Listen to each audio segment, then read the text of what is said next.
Hello.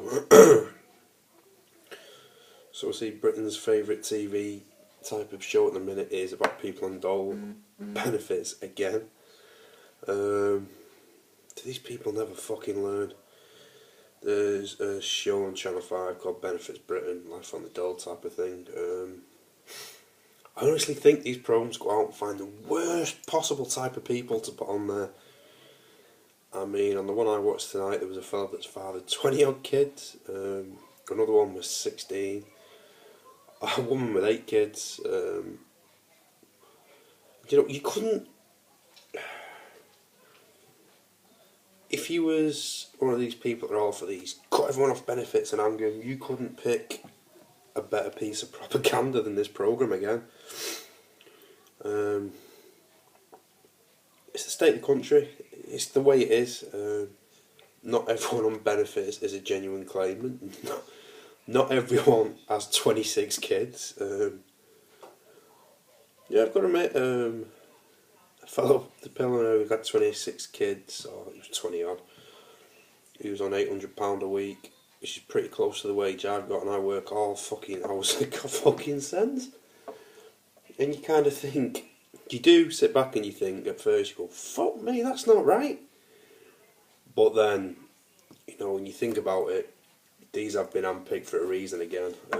This is probably another programme that's got government backing. All these type of programmes that you've got to watch with a pinch of salt because the government have had an influence the way they've been edited, who's been picked.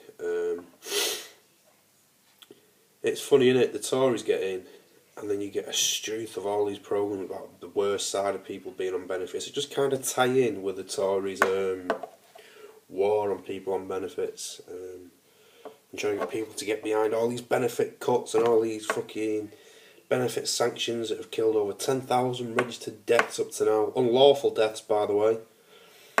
And countless how many more. So this just gets everyone to agree with Mr. Cameron and Mr. Ian Duncan. I've got little Penis Smith. Woohoo! Yeah, listen, dickheads, it's going to take more than a few programmes to get people like me to agree what you've done. We all know what you've done. We all know when karma comes knocking, it's coming for you. And hopefully I get to see it. Hopefully I'm the one giving you that karma. I don't get it. Have they not learned anything from this Benefit Street programme that was on earlier in the year? Where people's lives were turned upside down, people were threatened, they moved out of their homes, they were practically vilified, they were put on the same level as what people put paedophiles on, which I think's wrong. Some people genuinely do need benefits for help. They don't need to be victimised, they don't need to be made a shambles of. And as I've said, I've seen many programme people on benefits. I make it a point to watch them, just to see how they're going to get fucking victimised and screwed over again. And anyone that does kind of think this, if you really want to see the real life on benefits, watch that Breadline Kids, and that'll show you what life on benefits is really like for most people. That's probably one of the only honest programmes I've watched about people on benefits, and I'm a big guy and it even brought a tear to my eye. So don't come giving me all your shit saying that people on benefits have an easy life just because you've seen it on TV or you read it in the papers. You obviously know jack shit about the real people on benefits, not these people are hand-picked by production crews out of thousands and thousands of people. There's tens of thousands of people you could put in a programme which would show a more clearer light of people on benefits. But that wouldn't be interesting TV, would it? It doesn't make good TV watching someone suffer, does it? What makes good TV is putting someone on there that's above average on benefits, someone that actually is screwing the system and successfully screwing the system. That makes better TV, and that makes Tories all get a hard on because they're all impotent before anything else.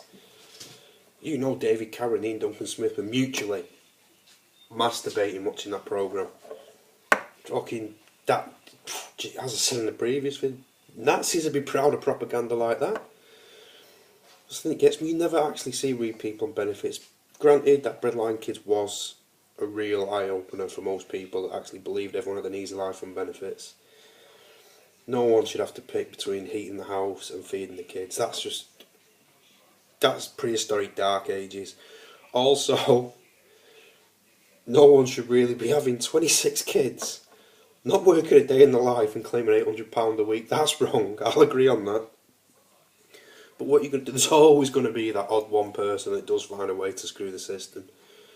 But for that one person, is it right to screw over hundreds and hundreds of thousands of other people? Is it right to unlawfully kill 10,000 people with your benefit sanctions just because these odd couple of bad apples that screw the system over? Is that the way you can sleep at night? Is that the way you justify your actions?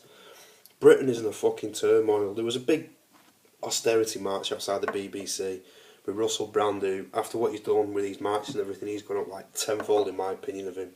I used to think he was an alright fella, but actually I've watched like vids of him, I've read stuff about him, I've watched a lot of interviews with him, and he really does care about people's plight. He's not just one of these celebs that jumps on a bandwagon. He's actually going against the current trend of vilifying people on benefits, backing what the government are doing. He's actually making a stand and doing something about it. So in my opinion, Russell Brand's gone up a million times in my estimations. He's got the ultimate. I've got the ultimate respect for him.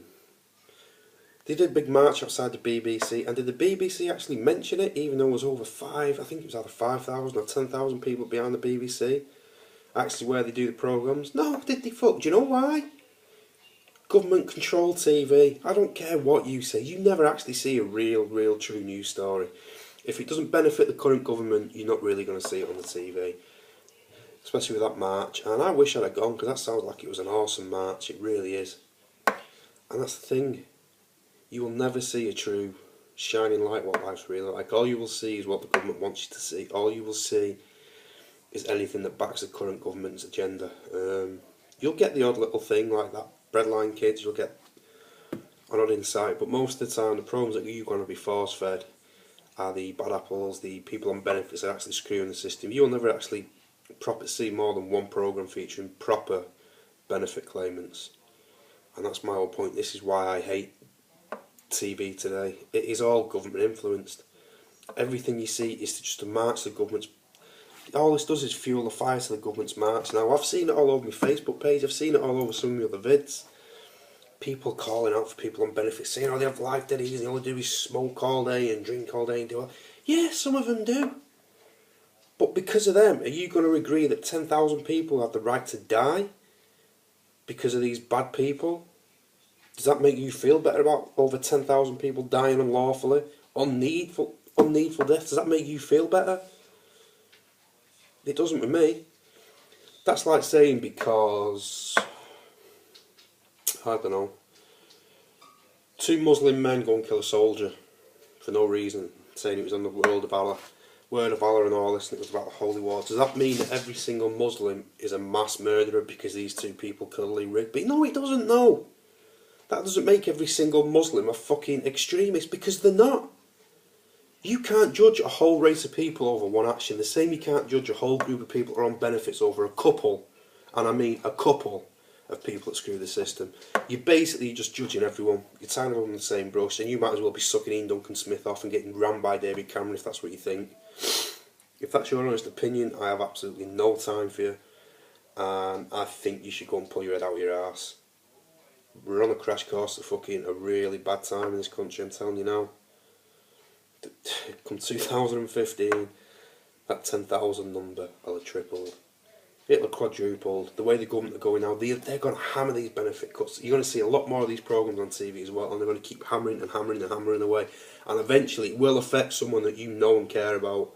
Because it always does. It always has a knock-on effect. It's already started now.